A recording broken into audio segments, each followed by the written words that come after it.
我唐碧霞，咁喺度咧都呼籲大家啦，可以參與我哋嘅粉絲回饋活動啊！咁就係咧，我哋就會抽出10位嘅幸運兒啦，免費由我親自幫你哋睇面相啊！咁如果想報名嘅朋友咧，咁就記得嘟上面嘅 QR code 啦。咁如果咧有機會嘅話咧，咁就可能我親睇啦，或者可能用你張相嚟睇都係冇問題嘅。咁有興趣嘅朋友咁就記得多多參與啦。另外啦，中意我哋呢個 channel 嘅話咧，咁就記得要 subscribe 啦、like 啦，同埋 share 俾身邊嘅朋友。有任何問題，亦都可以喺下低個留言嘅。同時間啊，想揾我嘅朋友咧，亦都可以嘟上面嘅 QR code 啦。好，事不宜遲啦，咁我今集咧就想同大家講下啦，咁就係我哋買樓或者我哋租樓前必睇嘅一條片啊！咁呢條片咧係非常多有用嘅資訊嘅，咁大家記得要 mark 低呢條片嘅內容啦。第一樣嘢啦，我哋而家香港咧，而家呢一刻啦，就2025年啦，2025年咁就正式踏入咗我哋嘅下元九運。咁下元九運啊，咁坊間就成日都講話啊，下元九運啊，咁我哋啲房地產就唔得㗎啦。嚟緊咧就一定係興火嘅，咁火係咩啊？上鏡啊、美容啊、化妝啊、自媒體啊呢啲嘅。咁大家咧就唔好唔記得啦，因為咧我哋始終五行係相生相克嘅，即係咩意思咧？下元白運，我哋2004年去到我哋2023年，呢20年我哋行近運，即係土運。咁的而且確啊，過去嘅20年房地產係非常地流行啦，或者可能啲房地產啊、基建啊各方面發展唔錯嘅。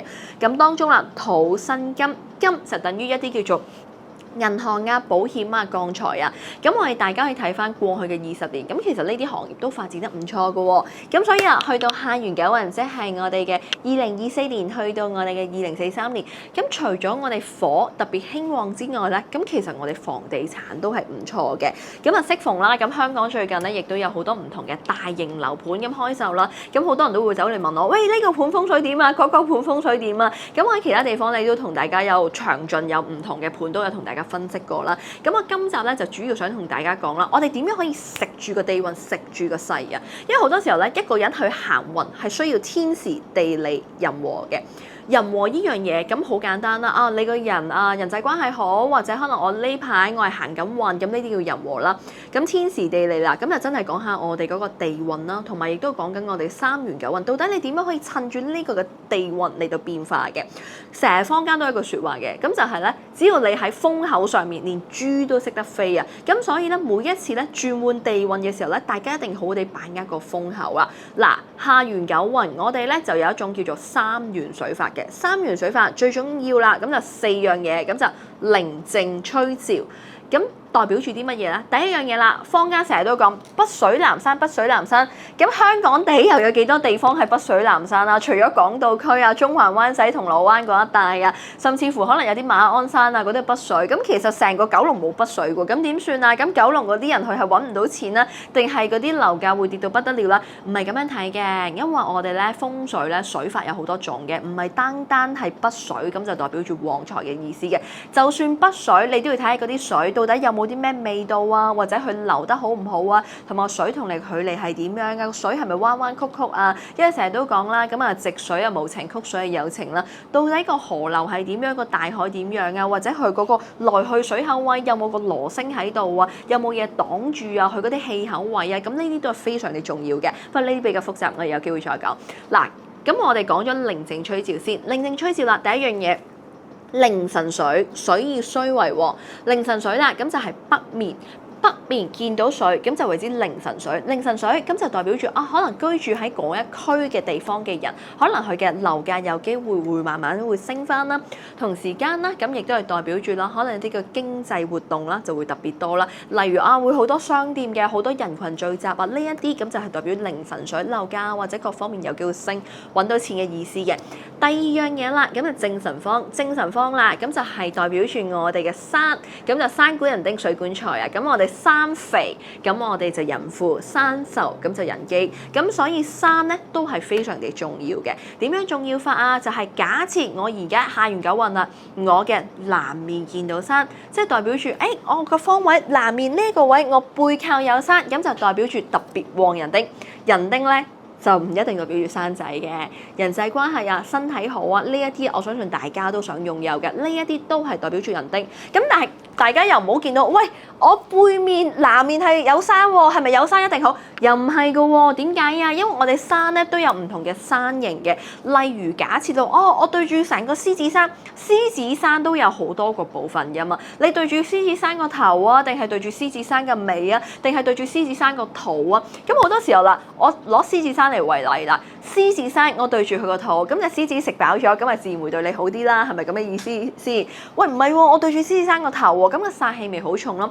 再加埋咧，獅子山本身咧，佢亦都係會比較多啲岩巉嘅地方啊，即係亦都代表住啦，可能呢個草啦，或者可能啲叫做樹木啦，冇咁茂盛啊，即係唔係綠草如茵嗰種啦。咁所以你話我住九龍嘅，咁就睇下你屋企對住獅子山嘅邊一個部分嘅，對住唔同部分亦都係有唔同嘅解釋嘅。因為山形我哋亦都係有一種叫做九星山啦，或者我哋金木水土唔同形狀嘅山，亦都係有嘅。咁所以你都要睇下嗰座山到底係乜嘢嘅山啦。咁你話我就算我南面見到山，咁但係嗰座山，哇，好似屯門嗰啲山咁樣嘅，哇，嗰啲咁嘅好似好多一啲叫做山石嶙峋啊，或者好似好岩岩巉巉啊，咁亦都代表住人丁方面一定係唔好噶啦。咁所以呢個位咧，大家都係要注意一下嘅啦。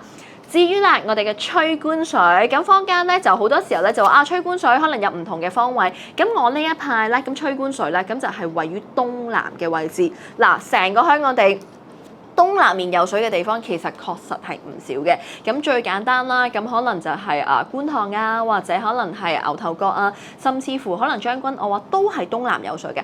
東南有水為之吹官水，吹官水咁就代表住升官發財嘅意思。咁所以啦，假設你話，我屋企咧係東南面有水喎，唔係北面有水，得唔得？得。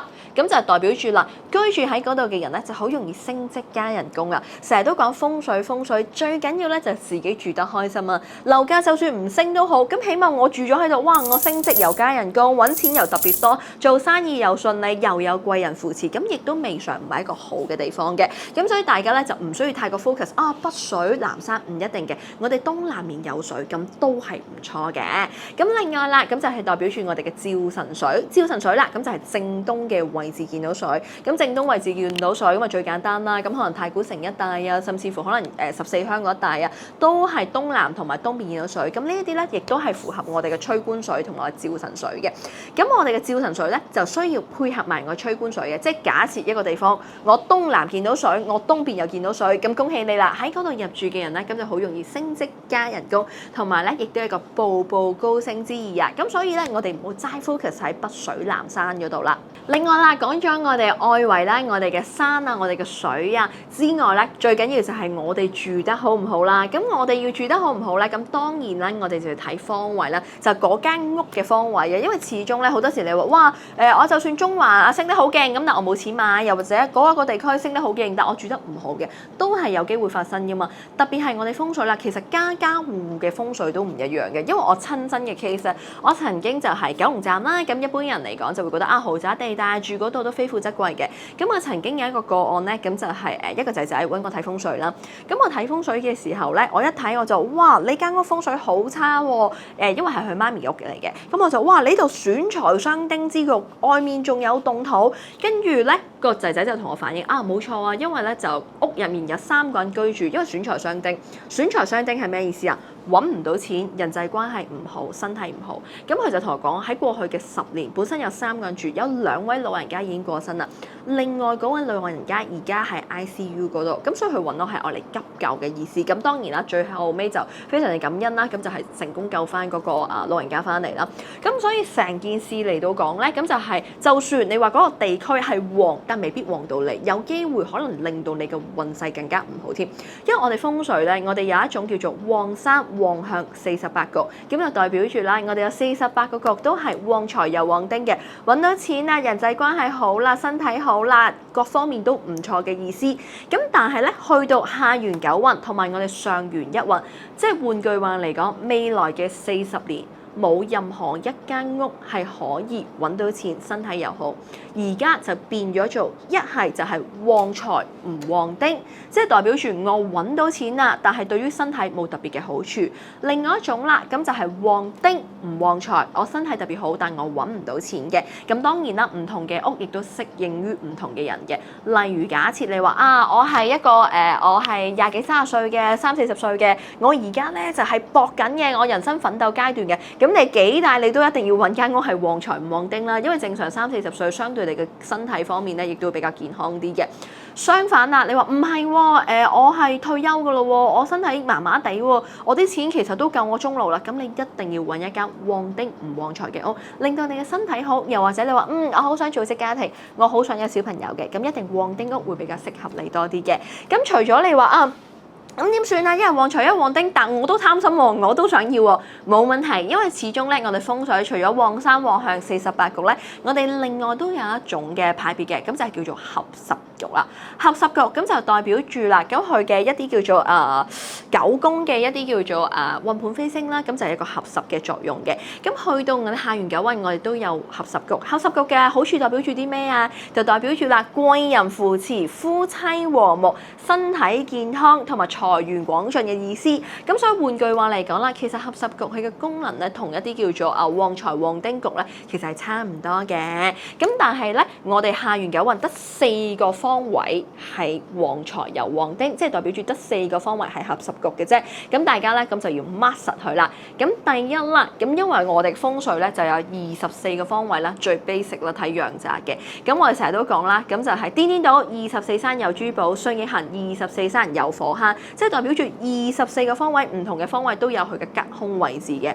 咁我哋咧最重要啦，就係間屋。假設你而家入咗下元九運啦，我間屋係坐東南向西北，或者坐西北向東南嘅話咧，咁你有2/3嘅機會率咧係中咗嘅，亦即係話我哋術數方面，咁就係坐乾向巽或者坐巽向乾，符合我哋嘅合十局。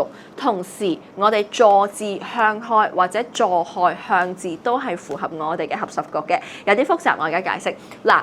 坐乾向巽即係咩意思咧？我坐住正西北向正東南，呢個就為之坐乾向巽。呢一個係符合合十局嘅，即係你就喺屋企你可以度啦。假設我屋企嘅門口向住正東南嘅，冇特別偏南啊或者偏東嘅，咁恭喜你啦！咁就代表住下元九運嘅合十局，無論揾錢或者身體健康都係非常之好嘅。另外咧，咁就調翻轉，例如假設我間屋我係向住正西北。我係坐住正東南嘅，咁都係合十局，都係唔錯嘅。咁另外咧，咁就係我哋坐巳向亥或者坐亥向巳啦。咁呢個咧，亦都係代表住我坐住東南偏南，向住西北，我就係偏北。呢一種咧，亦都係代表住我哋合十局。講多一次啊，咁就係我坐住東南偏南，向住我哋嘅西北偏北，或者調翻轉，我坐住西北偏北，向住東南偏南。呢一種咧，亦都係符合合十局嘅。假設你話我屋企咧向住東南或者向住西北咧，恭喜你啦，有2/3嘅機會率咧，都係有呢一個叫做合十局嘅。咁所以整體嚟講咧，亦都係唔錯。咁咧咁另外我坐西北偏西，或者可能我坐東南偏東，咁點算啊？咁一係就係旺財，一係就旺丁啦，要睇你邊一個方位嘅。咁亦都唔會有太大嘅問題嘅。最後啦，再提大家少少 tips 啊，咁就係咧，因為我哋有啲客人咧就會覺得師傅你成日都講啦，嚟緊呢幾年嘅樓價咧就唔理想啦，最快都可能要229、3031先有機會慢慢升翻上去啦。咁所以呢幾年咧，我就決定我要租樓住。咁租樓住嚟緊嘅方位邊啲方位好咧？咁就係最方便啦。咁就係我哋嘅2025年可以租大門向正東嘅位置，因為2025年咧大門向正東就代表住我哋嘅九紫喜慶星嘅意思，咁亦都代表住啦新一年咁就係有個當運財位啦，同埋咧容易啲喜事發生啦，喜事啊咁啊結婚啊、添丁啊、買樓啊、創業啊、升職加人工呢一啲通通都係喜事嚟嘅，咁所以嚟講咧都相當地唔錯嘅。咁去到2026年啊，咁就代表住88嘅財星，88財星本身咧就屬於三吉星嚟嘅，亦都代表住我哋嘅正財星，咁所以以啦，假設你話我間屋咧，我個大門係向東嘅話咧，未來嘅2025年啦、2026年啦，都係相當地唔錯嘅。同時啦，亦都可以揀假設我屋企嘅大門可能向東南嘅都唔錯。因為向東南咧，去到2025年咧，咁就代表住100桃花星，100桃花星啦，第一啦，可以代表住人際關係啊，或者偏財啊，咁亦都係唔錯嘅。對於呢個桃花人緣啊，特別係我工作需要對人嘅話咧，咁亦都係幾好嘅。咁另外啦，去到2026年啦，大門向東南，咁就代表住我哋9支喜慶位啦，都係容易發生啲開心事啊、喜慶嘅事啊、升職加人工啊、揾錢特別多，因為旺財嘛。甚至乎去到2027年啊，大門向東南咧，亦都係我哋嘅八財星位置啊！咁所以揀樓又好，買樓又好，咁方位方面咧，真係需要特別注意啊！如果大家中意呢條片嘅話咧，咁就記得要 like 啦、subscribe 我 channel 啦，同埋 share 俾身邊嘅朋友睇啊！有任何關於風水方面嘅問題咧，亦都可以喺下低個留言嘅，見到亦都會覆你嘅。咁另外啦，想揾我嘅朋友啊，幫你睇樓啊、睇風水咧，亦都可以嘟上面嘅 QR code 啊。同時啦，咁就係我哋個粉絲回饋活動啊！咁如果想報名參與我哋就係碧霞幫你睇相嘅服務咧，咁亦都嘟翻同樣嘅 QR code啊！我哋下集再見啦，拜拜。